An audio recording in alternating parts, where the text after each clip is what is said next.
can be like scary. this one. It's recording. Okay, it's recording. Okay. All right. So, all right. My name is Manuel Escamilla. I'm with the Santa Ana History Room, and we're doing an interview with the Wright Street Chronicles. Today is April 24th. It is approximately 6:46, and I'm here with Mr. Nick Spain. So, Nick, can you just give me a brief introduction to yourself? Well, I am a lifelong resident of the city of Santa Ana. I was born and raised here, and I was born in 1951, early in the year, so I guess that makes me 62.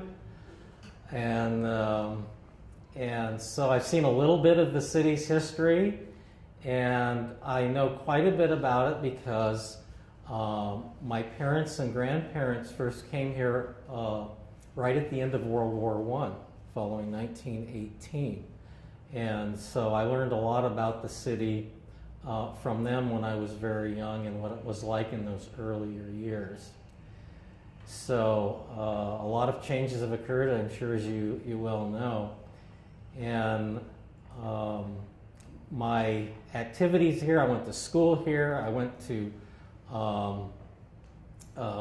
Wilson Elementary School and up off of Washington Street near Santa Ana College, and I went to Santa Ana High School and graduated there in 1969 and had a wonderful time in high school back when we had power sports teams and were champions in many different sports that I had the opportunity to participate in.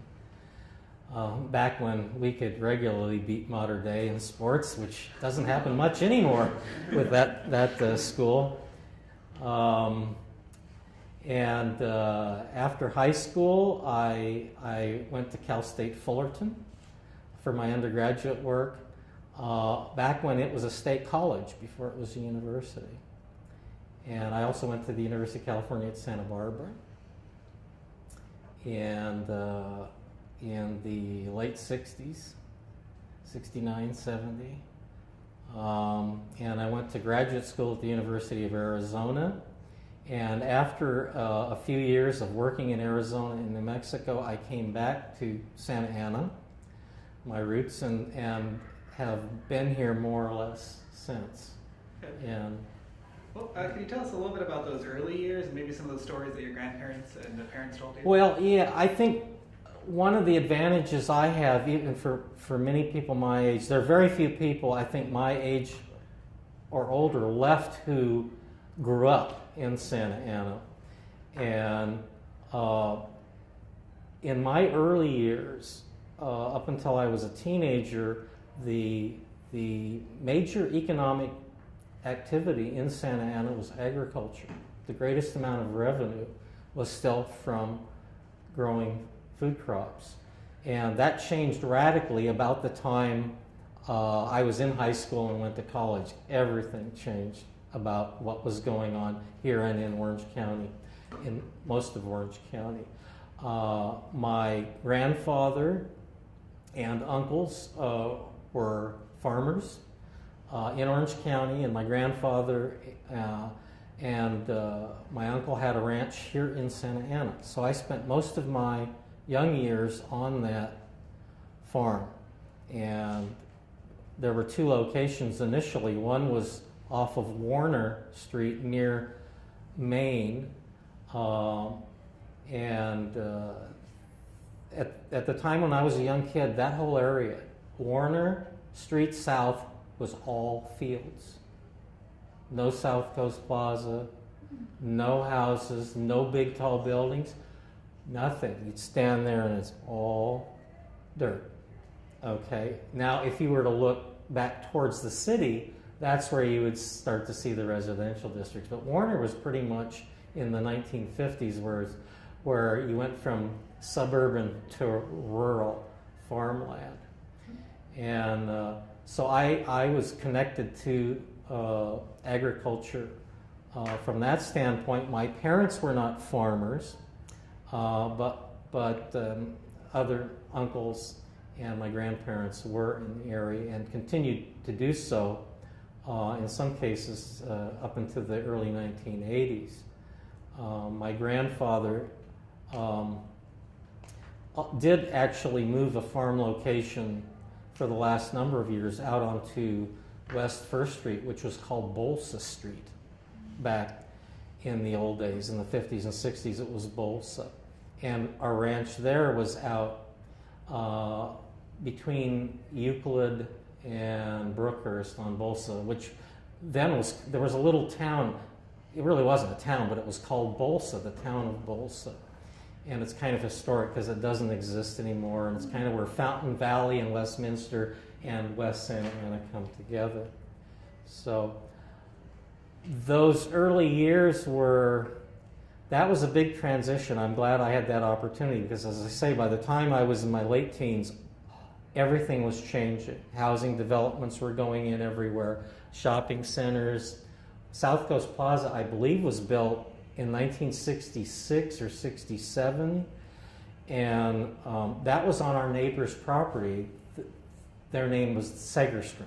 They were our neighbors, and they decided to convert a lot of their agricultural land to building, selling for that major shopping center, and you guys pretty much see what the Segerstrom's name all around the county these days. They put their money there. My family in the early 1960s sold the farmland and bought farmland up near Fresno because my uncle and grandfather wanted to continue farming, and they could see that there weren't many years left of that because there was such a strong economic incentive to build housing.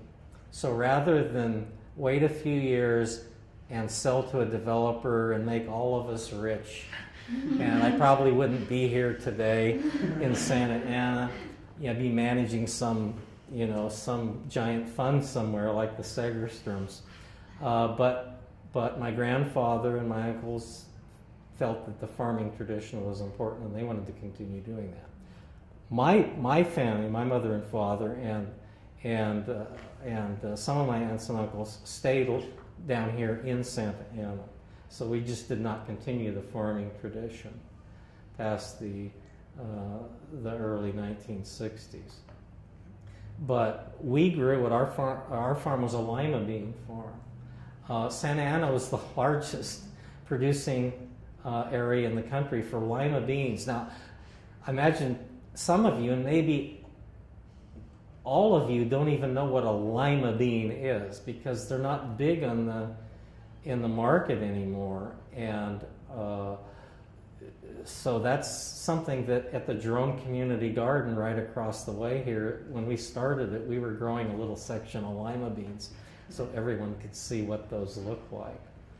And so I'm very familiar with lima beans and planting and harvesting, that kind of stuff that I was involved in on my grandfather's ranch. So would you be able to take us through kind of like what a agricultural season would have looked like for lima bean production? Well, something like lima beans, I've got to try and even remember what the growing season was for those. I can't even remember the exact month of planting and harvesting when we were doing that. One reason lima beans were grown here is you could grow them without irrigating them regularly. They were a pretty drought tolerant crop, and so you could have a large acreage and not have to invest a lot in irrigation water to do that. And also, that was a crop that could be dried easily, and they were stored, and that's one way you see lima beans today as dried beans, and they're kind of oval or crescent shaped. They're different than a pinto bean or something like that in shape. So they would store very good, and they froze in a fresh state. So you could have a very modest investment into the actual production agriculturally and still grow them. You didn't have to have a variety of facilities on your farm to do so. something connected with lima beans, which a lot of the farmers in this area did. There is still a remnant of that history here in Santa Ana, and it's down, if you went down right by Segerstrom High School, and let me think, it's right in Segerstrom, it's a little west, it's by Greenville. There is a large building on the north side of, I think, is that Anton Street? Or There's Bear in the area, but I don't know. yeah, it's the street that runs right along Segerstrom High School. Do you, any of you? The Segerstrom people? No Segerstroms here? Okay, I think it's Anton, but right on the north side or on our side of the street, there's a very large multi-story concrete building there. That was the packing and shipping facility for lima beans in this area, and that building still stands, and that's about all that is left of that tradition. And of course, other farmers in the area are growing things like sugar beets and celery. Those were very common vegetable crops. Santa Ana was one of the largest producers of vegetable crops in the nation up until the early 1960s. So this was a big area for agriculture. And, so I had that opportunity to be out on the farm and on the tractors and planting and, getting eggs from the chickens, feeding chickens, and all of that on, on a large landscape on the farm. You could stand out there when I was 8, 9, 10 years old, and this is still in the city limits of Santa Ana, and you could turn 360 degrees and all you would see is an occasional farmhouse in the distance and fields. That was it. No houses other than a farmhouse. So, I'm not ancient. I'm getting up there in years, but the point is change can happen really fast. And it certainly did in Orange County. So what do you think led to that, and how did the city transform with that? Well, a big part of that historically is, I'm what's called a baby boomer. Those who were born right at the end of World War II or shortly after, when a lot of the military people came back. And Orange County, for a variety of reasons, became a very preferred place, not only for people who had roots here earlier, but people from other parts of the country. And there was a lot of advertising and marketing to bring people to Orange County, and Orange County being because of citrus orchards and all of that attractive advertising that had been going on for several decades to bring people out as growers initially in the citrus industry in particular. That was where the large marketing went. But following the end of World War II, all sorts of other industries were developing, and Southern California and Orange County was in the forefront of those industries. Aerospace and all sorts of non-agricultural business opportunities were starting up, and this area was a real magnet, bringing people, young people coming back from World War II and starting families. That was a huge influx of population. And most of those people did not have an agricultural background, so they really brought with them the workforce for this new economic engine that was occurring, real estate, and light industry, aerospace, and all of that kind of stuff. Now, were there any tensions at all, within the city at that point, just with newcomers, or just any, just the? I was, because I was, I was tiny. I was born, a few years after the war ended. As a kid, of course, sometimes you're oblivious to issues like that. Although I was pretty aware of what was going on. I never heard my family talking about those kind of issues.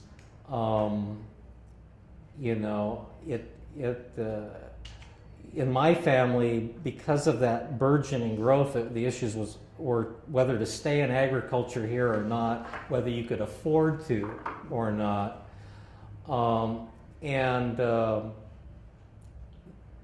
In my early years, there was discussion about not only the war, but not a lot of talk about the war so much, but what was going on before it, because those 4 years, 1941 to 45, that was kind of like the brakes were put on everything other than the war effort in this country. And then after it, it was like, resuming where you left off in 1940-41.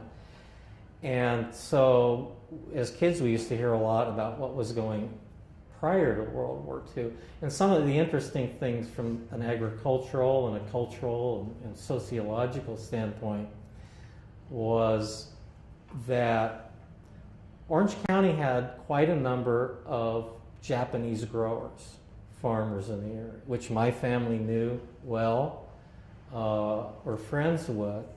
And as you're probably well aware, that shortly after Pearl Harbor was attacked in December 1941, President Roosevelt issued an executive order, 9066, which came to be known as the Japanese Relocation Act, in which all the Japanese residents of California, primarily in the coastal areas, was a concern. This particular executive order was not unlike some of the things that were being discussed and did take place following 9/11. It was concerned about identifying people that were possible national security risks. And because we were at war with Japan, the concern was that Japanese residents here in the United States, many who were U.S. citizens, were a potential threat, that they might have stronger allegiance to the homeland, which was rarely the case.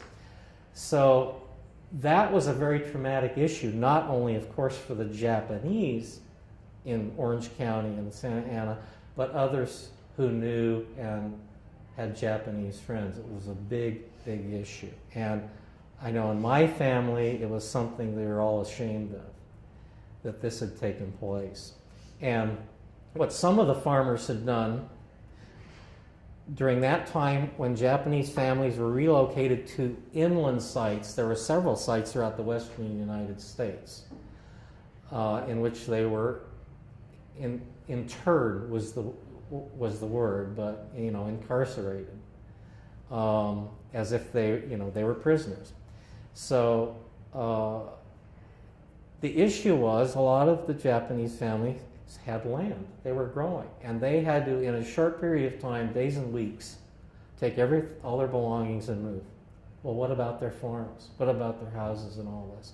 A lot of Japanese lost their property over the years, but there were others in the community, and many which were non-Japanese farmers who looked after the property, would actually grow crops on it to keep it in production, so that various government entities at the local or state or federal level could say that this was now abandoned land and that it could be sold. So there were people in the community helping to try and preserve that land for those families when they were ultimately released. So that's something I know was talked about, and my family was involved to some extent in doing that as well. Do you remember any of the specific farms or individuals involved with that? Well, one was the Sakioka family, which are good friends of my family here, and they farmed down over by South Coast Plaza again, down near Sunflower? Main Street and Sunflower, thank you, and Sunflower, yeah. But there were, a number of families that were affected, and many of those came back and started up farms again, either on their original farms or worked to be able to purchase farms after the war as well. So that was a significant issue that people did talk about even after the war. And another thing, because my family was involved in agriculture, was there was a program that was started right after the war, because the men were going off into the military, and because this area was so dependent on agriculture, who was going to, keep growing and farming? And that's when a program to bring in Mexican American farmers was initiated, and that was started in 1942. It was called the Bracero program. And that's what the green card, if you've heard that term being used, was started. That allowed non-citizen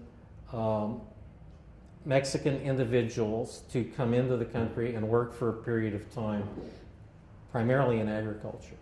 And that's what they were doing. And my uncle was a part of the Bracero program, and he continued that until the end of the program, which was in 1964.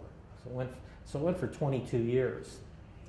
And without having that influx of labor, the economy in Orange County and Santa Ana would have almost come to a grinding halt during World War II. So this is not unimportant when we talk about immigration today and what issues are important in immigration and what we should think about. There's a history that goes back, and I think it's helpful for all of us to remember what that history is. And they saved us in many respects during those years, to be able to have those folks come in and their families also. So do you know if a lot of the families settled in the area then, or any of the Mexican American families? I really don't. I don't recall, and I got to be around a number of those field workers during those years, but again, because I was pretty young, I wasn't really following it closely. I do know that a lot of the workers would only be here a part of the year, and they could be back in Mexico. But in the case of my uncle, was growing tomatoes and celery and things like this, labor-intensive crops, where people have to be out there individually picking and doing all that. A lot of the same workers were coming back year after year after year, and both my uncle and my grandfather had bunkhouses, which were basically living quarters for the workers to come in and stay at, to do that. But to the extent that any of those people ultimately settled here, I don't know. So I guess going on about past childhood, what was it like being an adolescent in Santa Ana during the 60s and 70s? Well, was there anything going on? I was an adolescent before the 60s really got going. I was a young adult when they got going, and I just, started college I was in high school when the civil rights movement really got going. And that's something that I, in particular, paid a lot of attention to. I think everyone did, whether you were inclined to be supportive of the civil rights movement, which in the middle 1960s was very much focused on Black Americans, receiving full justice and full rights. And that was the focus. It really was. And a lot of that was because of the leadership in the Black community, Martin Luther King and others, who really brought the attention nationally. That's who you'd see on the picture of a paper or on television news. But at the same time, you had Cesar Chavez, who was very active in the farm workers movement, which was a civil rights movement, every bit of it. So here in California, and especially since my family was in agriculture, we really were aware of Cesar Chavez and United Farm Workers. Most of my family didn't like what he was doing because it meant it was going to cost them more money, because he wanted adequate pay for farm workers and adequate circumstances for living and all that. My parents were ones that were very supportive of the UFW, strongly supportive, but again, my mother and father were not farmers, and all my aunts and uncles were. So maybe that had something to do with it. But we got to see a lot of that. And again, because I was already in high school, I was very focused. And someone my age, I think we were forced to focus on public issues, whether you wanted to or not, from November 22nd, 1963 onward, when John Kennedy was assassinated. That reset the clock for all of us. It was such a traumatic event. So that everything and all of the civil rights stuff came right on the heels of that. Very short period of time, and then into the student movement in the late 60s and the anti-war movement. Now, I was very actively involved in those issues. So were there any particular incidences in the Santa Ana and Orange County area related to civil rights, or? Well,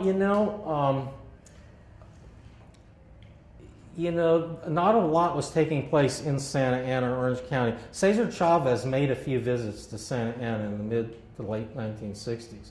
There just was not a lot of publicity about that, but he did visit the area. It just was not getting the kind of play that other areas. And I think a part of that was Orange County has politically been a very conservative place. And that's not untrue of a lot of agriculturally based regions. Orange County is changing a lot in the demographics of worldview and political philosophy and all that, because things have changed. But it was still that strong agricultural tradition, very conservative worldview. And so if Cesar Chavez came here, not much was made of it, other than maybe the Register having an article on it, because by and large, a lot of the community wasn't real supportive of his efforts, or Martin Luther King as well. So again, as a kid, I was getting a lot of that, hearing it from the older community, my parents' generation and older, because there was a very, very strong, not just a conservative mentality, but a racist mentality. And so we all grew up with that as kids. But my generation, again, we were kind of on the cusp of a lot of changes. And so, the student movement of the 1960s, which was civil rights and then into anti-war, you saw a real shift. You saw, lily white Anglo kids out there, marching and disorderly for brown and black-skinned folks, and it drove their parents crazy, But it was all that transition and the change that was going on. And when I was at Cal State Fullerton, 1969, 70, those years, that's when issues were really getting very heated. Vietnam helped to focus that, and we had some very contentious situations at Cal State Fullerton when I was a student there. I was a member of an organization called Students for a Democratic Society, the SDS, and we were very, well, people would call it a very radical student organization, but what we were basically advocating was justice for everyone and rights for everyone, and we were very outspoken about it. Anyway, so there was a lot of provocation going on, and that was at a time when administrations, and not so much professors, but the folks who ran the schools, the colleges, didn't know how to react to anything other than yes, sir, no, sir. And when they were challenged on serious things, there was a lot of pushback.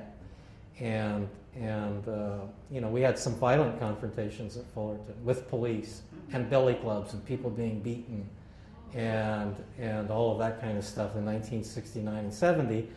And the culmination was around a visit that the then governor of California, Ronald Reagan, visited Cal State Fullerton and made a speech, and many of us were less than polite in our response to his visit, and he engaged us in a very vocal conversation, so we were kind of in each other's faces.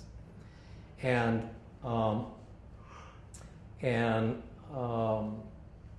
although, and this was in the gym at Cal State Fullerton where this took place, but no bottle throwing and fisticuffs or anything, but because there was a lot of, quote, disorderly conduct during that guest appearance on the part of students and some faculty, that following evening in the middle of the night, the Fullerton Police Department went and made late night, early morning arrests of certain students who were vocal and were taken out of their beds and taken to jail. That started a whole long sequence of serious adversary things at the college. We had a general strike at Cal State Fullerton following that, where there were no classes.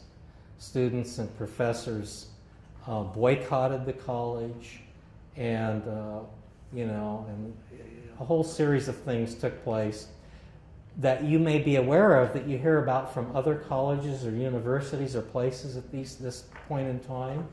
But Fullerton had a very serious event that took place over a period of months in 1970. And so, I mean, that was the big, here is this radical student movement coming home to Orange County. The example was Cal State Fullerton, not UC Irvine, which was a very new school at that time. And everyone thought, Fullerton's a very conservative school and all that, but, it was front page stuff with Fullerton police SWAT teams of the day beating students over the head with billy clubs and all this kind of stuff that was going on all over the country. So we had that going on here to some degree. At this point, if any of the kids want to, and then anyone else wants to ask a question, we'll start with Javier. You good? Do you have anything you want to ask Spain? Please introduce yourself. My name is Javier. I'm a freshman at Orange Coast College. What are you working on today? What are your big? Wow, what am I working on today? It's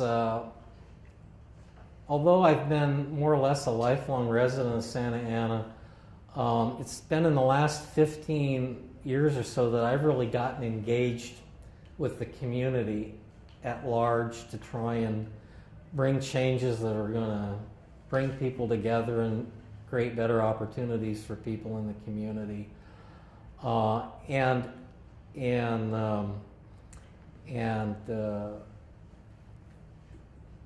Those are the things that I'm working on to this point, and part of it really goes back to my agricultural roots. I never thought this would happen. I was a college professor for many years. We kind of went around that, and when I left teaching, I was a professor of anthropology, and archaeology in particular was my specialty area, and I taught at Santa Ana College. I did some teaching at Orange Coast College and at Cal State Fullerton here locally. But when I left that, I became engaged on an issue here in Santa Ana, not too far from here. There was a 5-acre family farm owned and operated by the Otsuka family, a Japanese family, who started up this farm right after World War II. And it was located right at what today is Civic Center in Fairview. It's where the Santa Ana Unified School District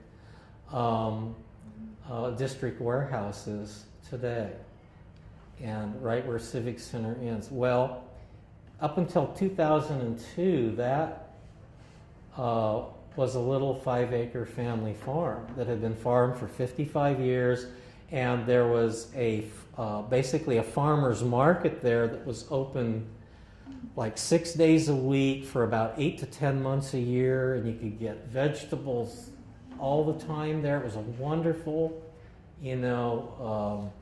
opportunity for people in the community. And the school district basically declared eminent domain on that property to build a warehouse. They had a warehouse that they had leased, but they lost the rights to it. So, I mean, they made a reasonable offer to buy the property and all this. The Otsuka family really didn't want to leave the farm, but they agreed to do so under certain conditions, and that it would be a school site was part of the condition. Well, I got involved in this issue because this was the last family farm, operating farm in the city of Santa Ana, and it was doing a lot of benefit to the community by making what they were growing there available to anyone who wanted to go there and purchase, vegetables. And so I went to the school district and urged them to find another location, because the school district owns quite a bit of property throughout the city. And to build a warehouse, you can kind of do that on any piece of property. Yeah, there are issues with neighbors and those situations and zoning, and a lot of things involved.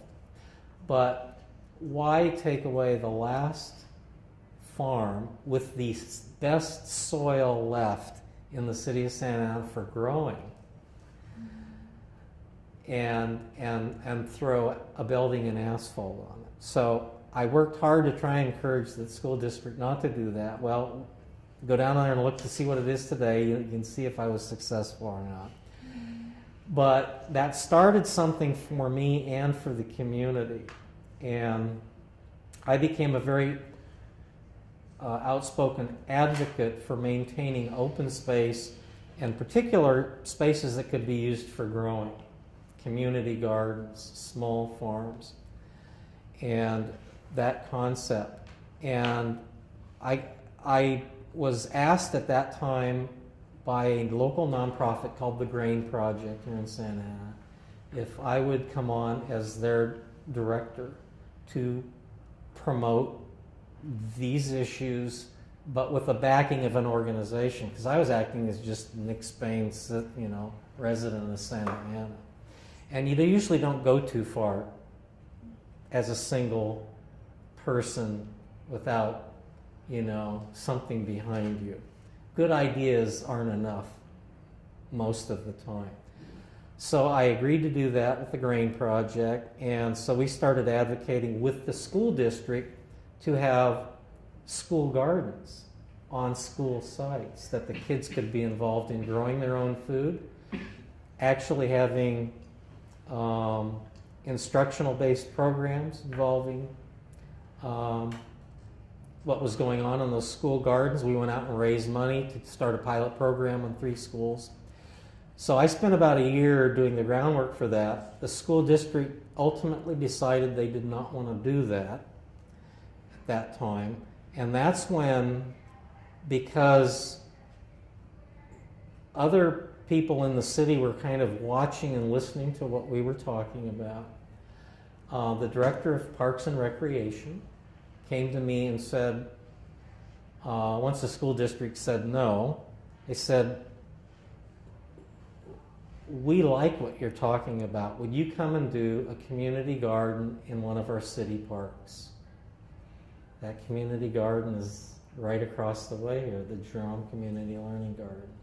We started that in 2008, and it's going strong. And I designed that and ran that for 3 years. And it's a true community garden. It's a cooperative, anyone in the community, the neighborhood here can come and participate and grow and learn in the instructional programs involving local schools, Monte Vista and others. And so that's kind of what I've been doing. And my focus is here in Santa Ana and promoting more of that. And what has happened, there are a couple of other community gardens that have started. They're not in city parks yet, although there's another one planned to be in a city park on East McFadden, just east of Maine, in the next year or two. But the fact is, the idea is out there, and there are a lot of people talking about having places to grow food. And they don't have to be big. This is a small. There are vacant lots. That's the first thing I tried to do, was to identify vacant lots throughout the city of Santa Ana. Some are privately owned, many are owned by the city that they're doing nothing with. And so we tried to get the city to provide opportunities for the local neighborhoods to do these gardens. Because this is not just about an opportunity to have fresh food, organic food, grow fruits and vegetables that you want, your family wants, and all that kind of stuff. But it's a statement that the community thinks that's important, to have some control over their food. You know, we're so worried as a society about security for this or that or the other thing. Well, the food system, I think, is pretty high up on a security list. You know, between 20 and 30% of all the food that we buy in a supermarket comes from outside the United States. We have no control, other than buying that, as being a willing buyer, as to what's going to happen there. There could be economic, climatic, political situations that just shut those sources down. Food is something that everyone needs to have local control over. And we can all do that at the community level. And that's where we should be at here. I'm not out here saying we need 60,000 acres of farmland in Santa Ana like when I was a kid. I think we can do this on small, dispersed levels, can benefit the community, and food's only a part of it. When you get the neighborhoods engaged in doing this, this brings people together.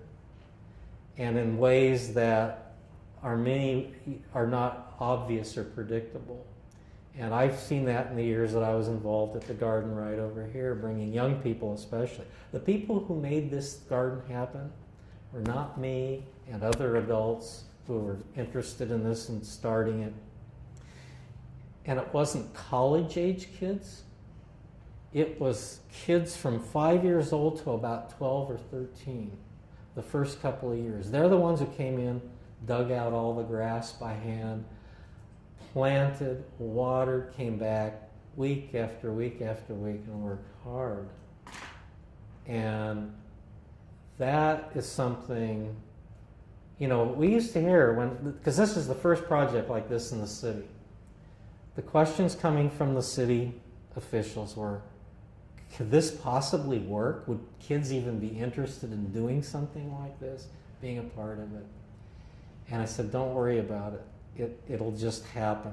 You provide the opportunity, the kids will be engaged, and they get they've got all of the electronic stuff, this, that, and the other thing is, and the thing that I noticed in those first couple of years, all the kids that came in, I never saw a kid bring a cell phone, never saw a Walkman, anything like that. None of the electronic paraphernalia kids had everywhere. When they came to the garden, it's like, and that's not because we lost the microphone. Looks like we did, actually. Yeah, did we lose sound? Technical difficulties. All right, right there. All right, question is, what time did we lose control here? Okay, I don't know. But I said, move on to the next question. I'm Anna. Hi, Anna. Hello. What was your favorite thing to plant? My favorite thing to plant? Like, what do you enjoy?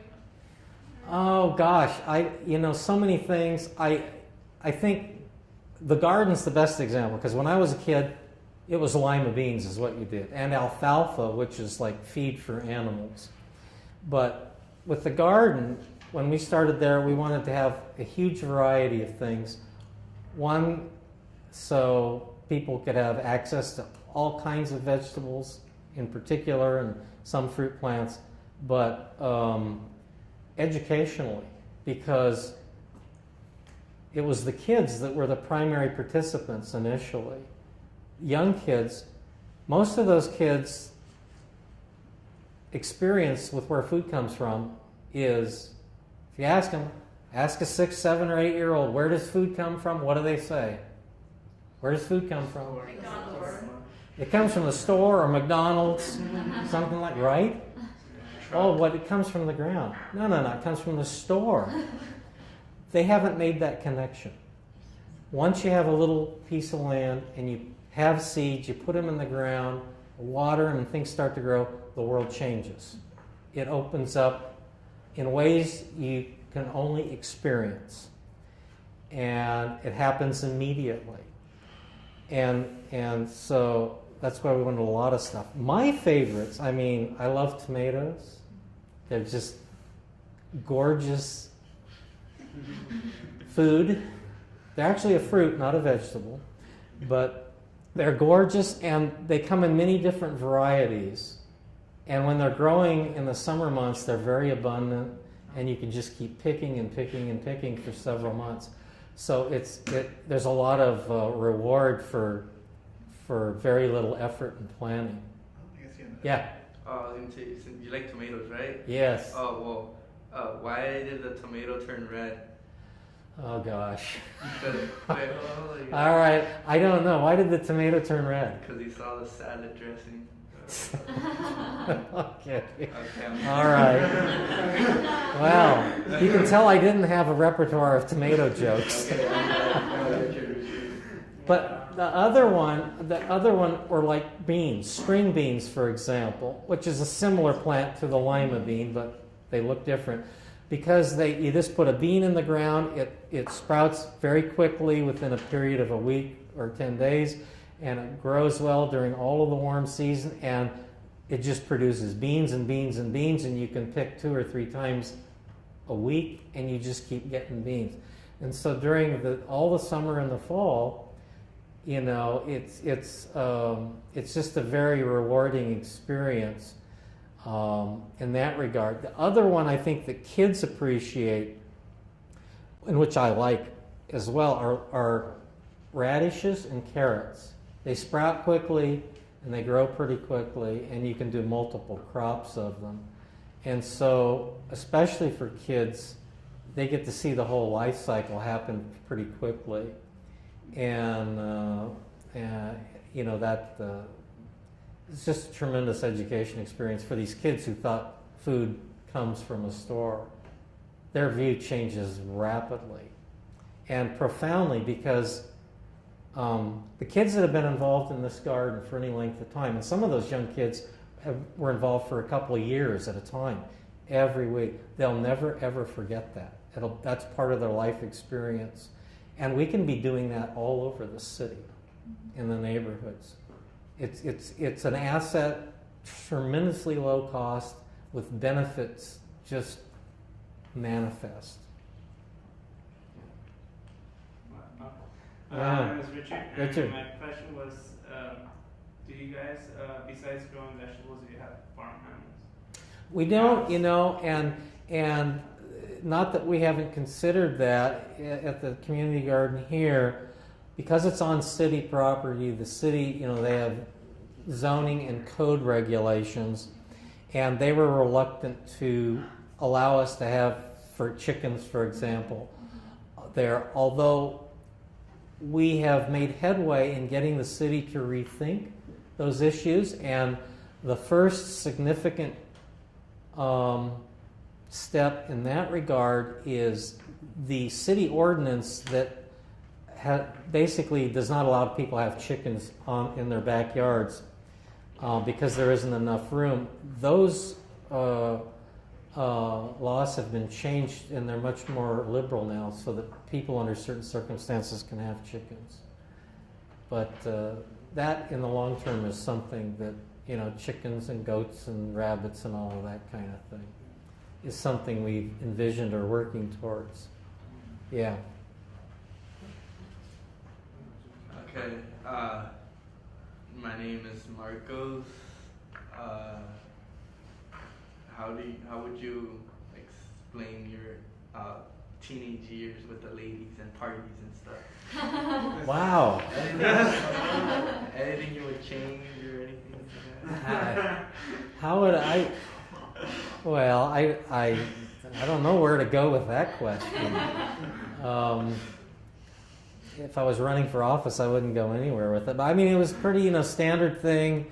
You know, when I was an adolescent, say 13 was a year I remember well because I was in trouble a lot when I was 13. Yeah, the police were at my home on frequent occasions. So that was short-lived, however. I'll blame that on the people I hung out with. Right? But, you know, nothing serious. You know, nothing like the kind of stuff that followed my generation when gangs took a hold. And that was something, again, I was older in late 20s, 30-ish, when gangs really started to become an issue here in Santa Ana. And that was serious, you know, shootings and killings and all of this kind of stuff, which fortunately, much of that has abated in recent years. There's still the gangs out there, but the activity is nothing like it was in the late 70s and the early 1980s. And, you know, I was not a part of that. If there was anything like a gang for teenagers when I was a kid, it was nothing like we recognize as a gang today. And so it was a pretty calm and peaceful environment that I was a teenager in. And, you know, and at 13, dating was not something you were really involved in doing yet, but in high school it was pretty, you know, just bland stuff.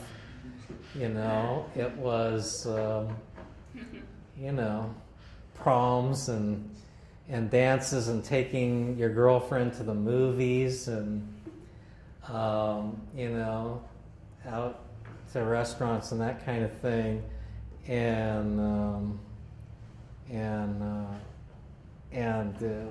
you know, not serious issues. Teenage pregnancies were not a big issue like they were in later years. It became a real problem. And, you know, a little bit before. There were a couple of instances I can remember when I was in high school where, you know, girls in high school, and I can remember 2 occasions when I was in high school where those girls just kind of disappeared at one point in time. And there was like no explanation. And later we learned that they had become pregnant. But, I mean, that was really an exceptional thing. And it was like, whoa, that can happen? Wow. You know, it's like biology was different or something. So even though it happened, it was, you know, the behavior of the teenagers, we were still a lot more conservative. And of course, in the late 60s, all of that changed and forever afterwards. And then with AIDS in 1981, it changed again in a whole big different way. And it's a different world. You know, so it was kind of, nothing was real serious. It was fun and, you know, holding hands and kissing and, you know, there you go. And your friends would always ask you, did you get to third base or something? It's like, well, we can't talk about that. So it was, you know, it was really pretty different stuff. Yeah. My name is Jackie, and since you talked about a lot of like topics concerning food and growing your own food, Mm-hmm. do you remember the first fast food restaurant you saw in the city limits, and when you tried fast food for the first time? Oh, heck yes. Oh, yeah. Yeah, as a kid, absolutely. I mean, my family used to, the first fast food restaurant, whoa, that's, you know, the place there was, oh yes, I'm having a senior moment here. The place that I used to like to go and my family would go, it was a drive-in, right, where it was where Mater Dei High School is. The Mater Dei was still there, but in what was the parking lot on Bristol, by Bristol and Ettinger, there was a little drive-in hamburger place there, and why can't I remember the name of it? It was named after a famous root beer back then. And they used to serve root beer in a mug, cold, icy mug, and then hamburgers. That was the place that I really remember that we used to go. And they had what were called car hops. It was a young teenage girl who would come out to the car. You were in the parking lot, right? Come out there, take your order, and had a little stand that would be put on the window of your car, and they'd bring the food out. You'd eat in your car, right? They didn't have an inside. Those kind of things were real common in the 50s and early 60s. And that was the experience I really remember. And then there was a Tasty Freeze place in Costa Mesa too that somewhat similar. So yeah, I certainly, you know, we did all that. That's before we knew what was healthy food and what wasn't. You know, and it tasted good, and it meant your mom didn't have to cook dinner that night, so that was a big deal. And we did that, you know, every now and then. And from an ethnic standpoint, Mexican restaurants were around from the time, even before I was a little kid. And so, like places where you could go buy burritos and tacos, but they were family restaurants. They were not, you know, the fast food things. But you could order out and do that kind of thing, and we did that regularly. And there was a Chinese restaurant, you know. Wouldn't say Southeast Asian. What does that mean? That was even before people knew what Vietnam. That was before we involved in Vietnam. So it was like everything from the Orient was Chinese, right? And you didn't, after World War II, you didn't talk about Japanese, so you did Chinese place. But there was one on Main Street that it was a takeout place also that we used to. So we used to do that quite a bit, our family. And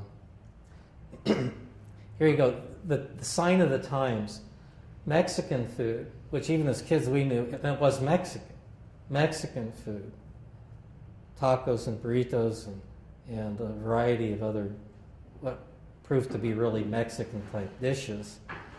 My father always called it, let's have Spanish food tonight. I remember as a little kid, I'd say, Dad, it isn't Spanish food, it's Mexican food. I'd say that every time. It's like he never got it. Are we going to Spain? What is food from Spain? You know. So there was just a naive time in a lot of different ways. But yeah, so that was an opportunity. I don't know if you're familiar, there's a McDonald's across the street on Bristol from Santa Ana College. That's one of the early ones. It's been there from about 1960.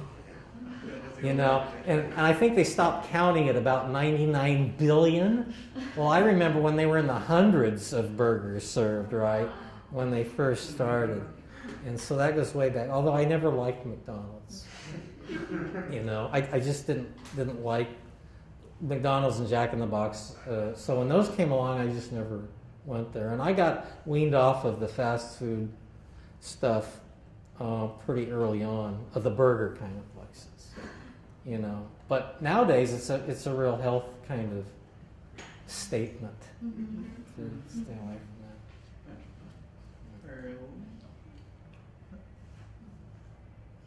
that. No. It's your turn, Tim. I think. Anything. Your name. Introduce yourself. You got a turn? You got a turn. Okay. It's anyone's turn. It is anyone's turn. Yeah, yeah. Well,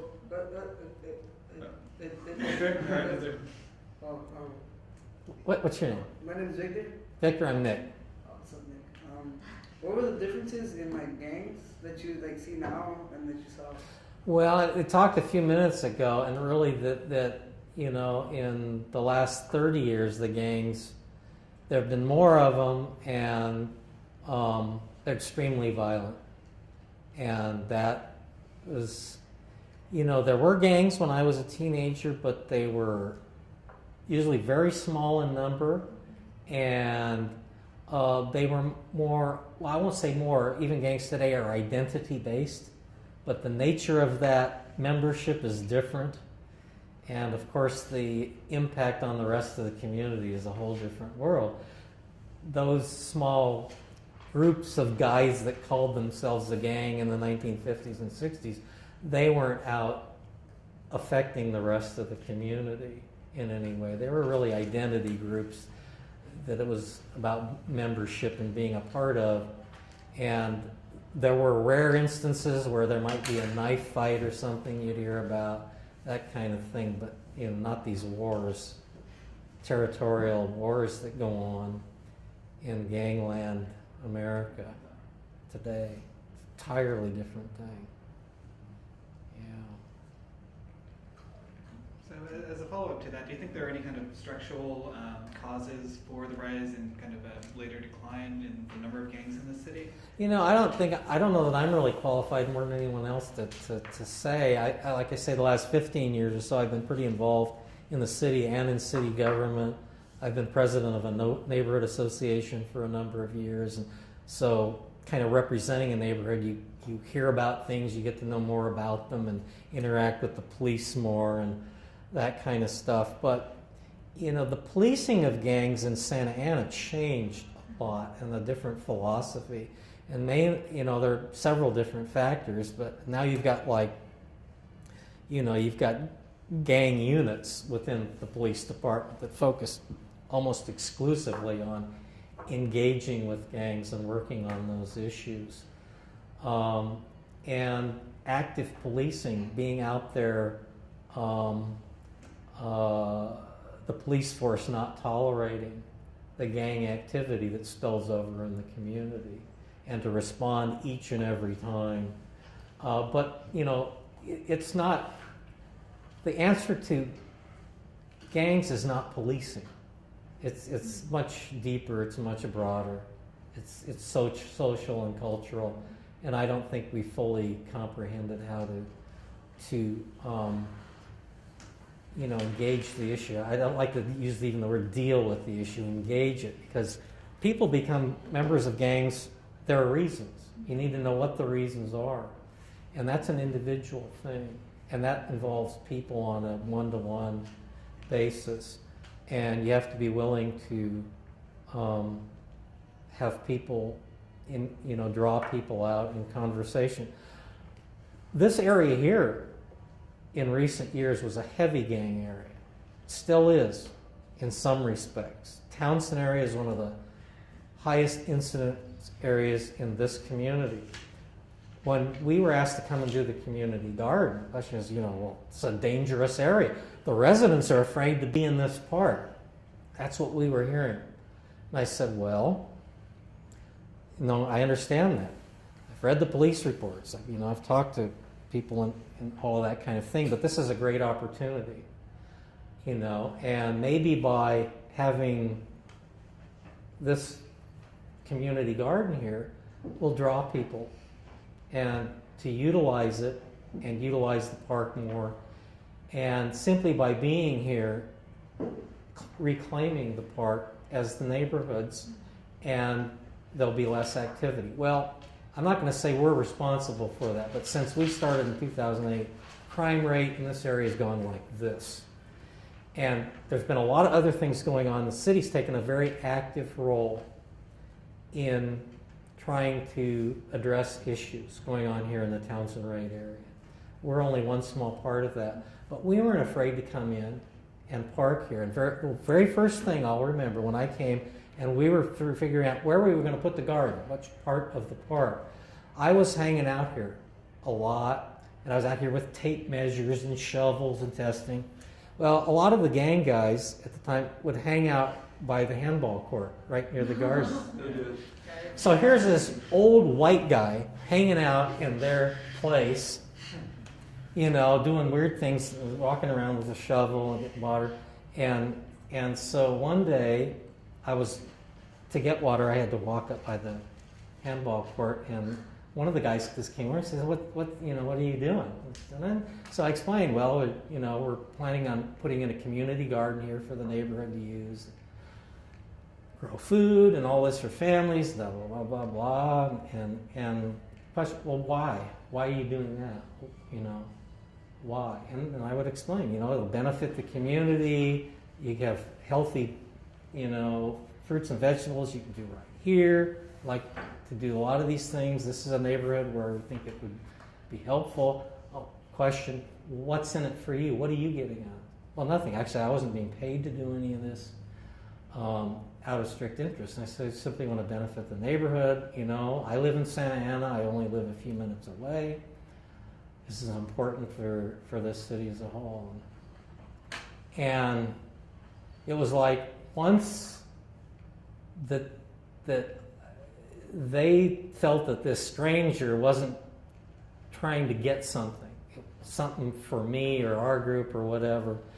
It wasn't about us. Then it was like, oh, that's cool.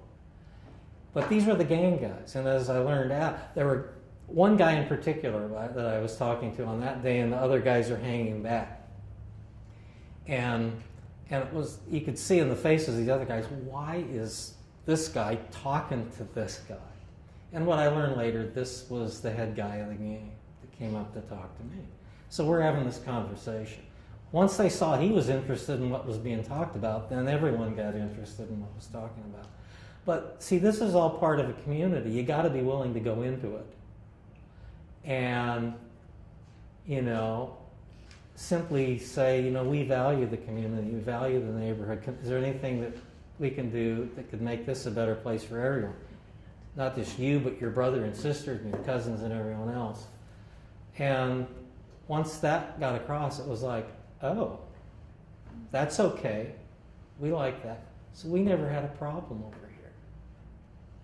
You know, no vandalism, no stealing, no nothing. Because it wasn't about us. It's about just trying to put something out there that the neighborhood could use and benefit by.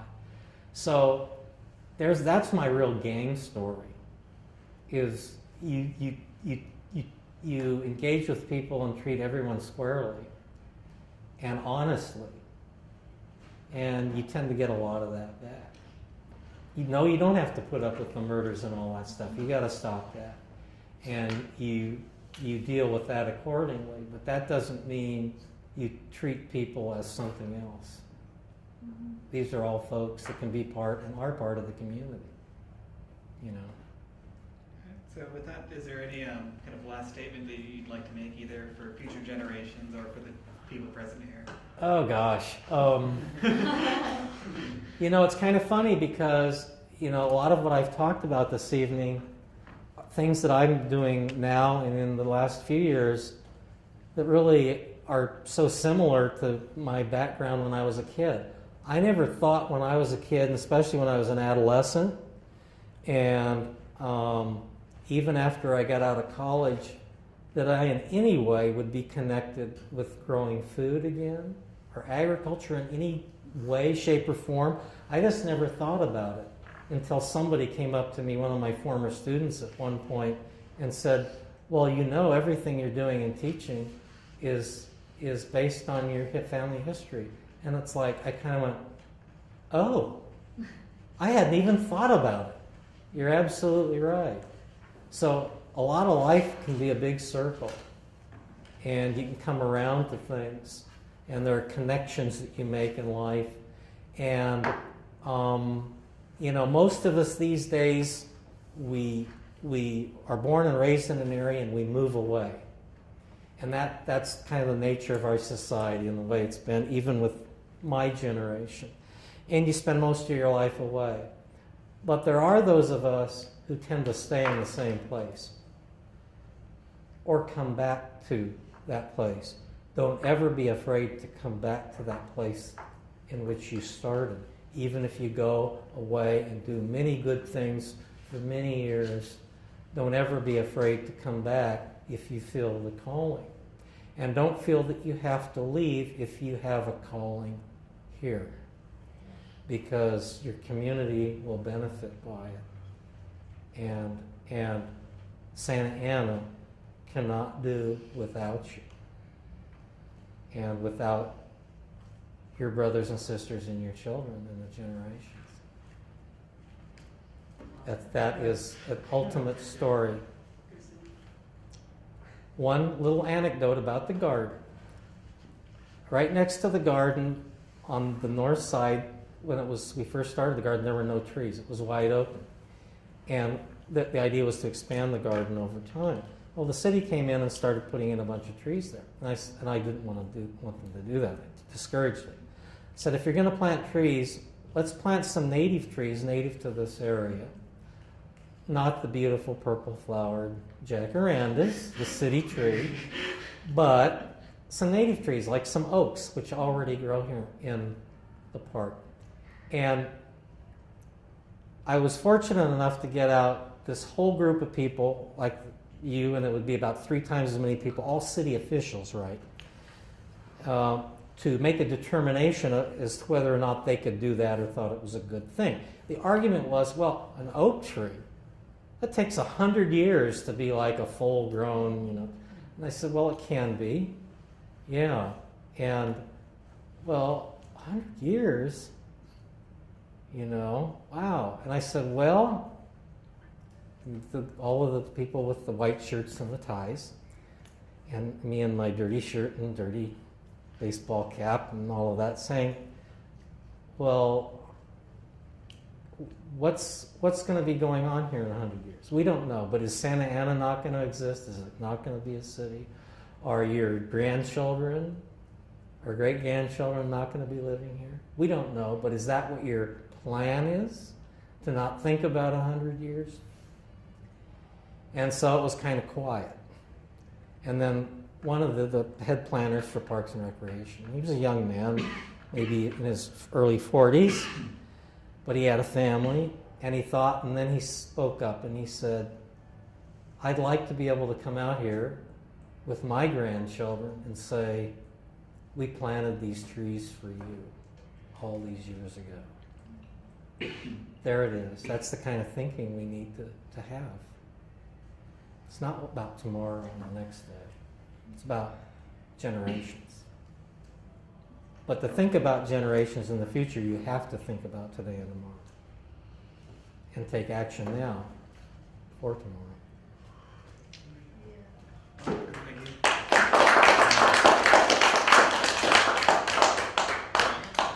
Thank you, Nick. Thank you. Now,